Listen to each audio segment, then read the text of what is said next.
Very much for the soulful start. And now we have one important aspect that we would like to get on stage with, and that is the welcome dance. But it is an unusual welcome dance because it is done by a 9-year-old, who is diligent in meditating every morning and going regularly for her classes at the Brahma Kumaris. So if we, as His Holiness Dalai Lama says, bring meditation for every 8-year-old child to do, then we shall have no unhealed people across the planet. So may we call upon Shibani Kundu to welcome us all with her mesmerizing dance. Shibani, please come on stage.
Along with the Vice Chairman of the Global Dialogue Foundation.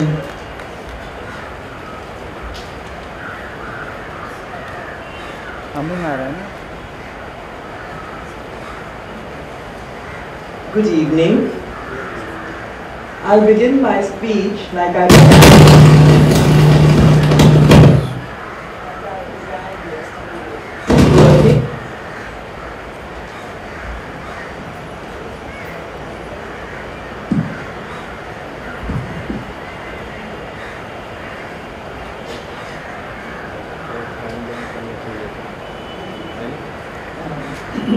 I'll begin my speech like I began yesterday. Some of you were here with us yesterday at the KC College Auditorium. How many of you were with us yesterday? Oh, quite a few. So you know how I began my speech. It was with a Namaste. And why did I say that? Because Namaste has a very deep meaning for me. It has a very deep meaning for Indians because everybody associates India with a Namaste. And why it is such a deep meaning? Because Namaste means we are two divine souls coming together. We see the divinity in each other. I bow to you, you bow to me, and you're in my heart forever because the thumb points at the heart chakra. So you're in my heart forever.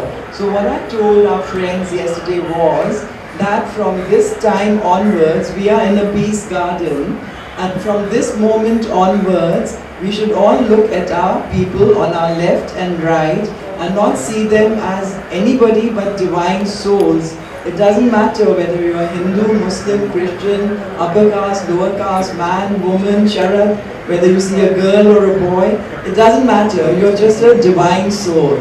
So from now onwards, there won't be any hatred towards anybody you come across.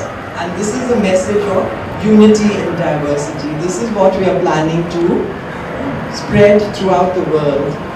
Just before we came here, there was a journalist from the Asian Age.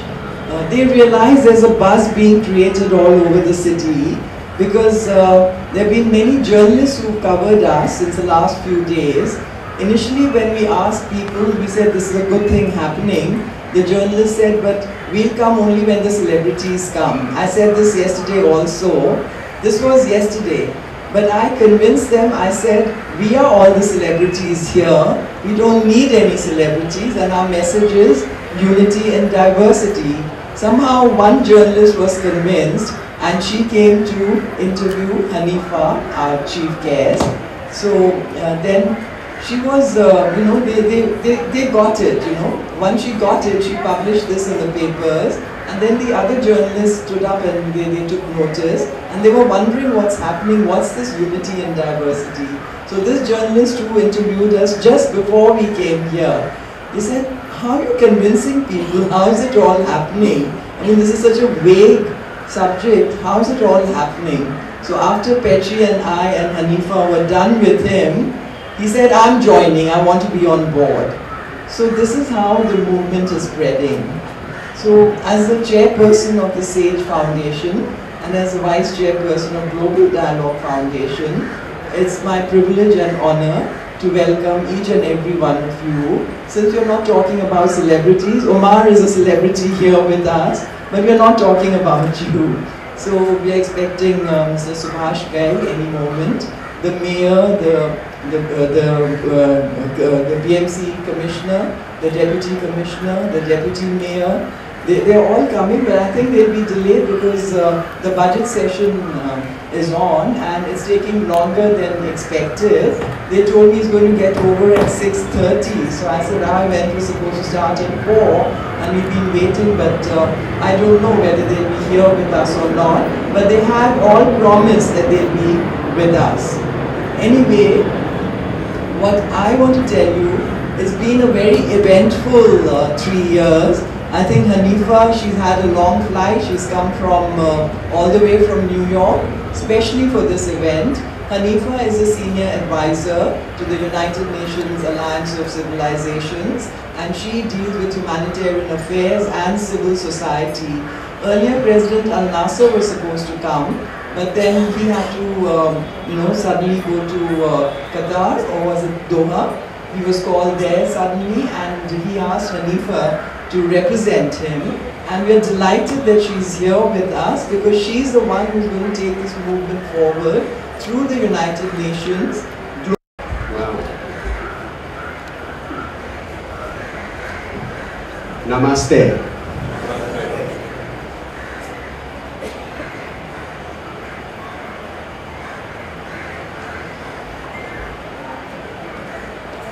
Well, this is really a dream, a vision, a spirit coming through and alive, and we believe and we follow our founder's vision that the sun shines equally for everyone. And our work is about bringing people together and celebrating cultures. There is so much movement around the world today, more than ever before, and this notion of living as a united civilization in our diversity, and diversity being a strength rather than a division. I mean, these are all words that we can hear, we do hear, we agree with, sometimes we believe that it's not a reality. But what we're feeling right now, and it seems the buzz around the city, is that we are actually doing it. So I want to welcome and I want to congratulate you, everybody, because India really is a land of unity in diversity. And if you look around the world, you can see that it's true. It's been like this for a long, long time. So we have a huge world that is waiting for unity in diversity to spread, and it's spreading from here, and I wish everybody may feel it and join it and be part of it. And I want to congratulate Maya, the Brahma Kumaris, and everybody involved in this beautiful inauguration of the Unity and Diversity Peace Garden and the Unity and Diversity World Civil Society, which holds enormous potential. Thank you.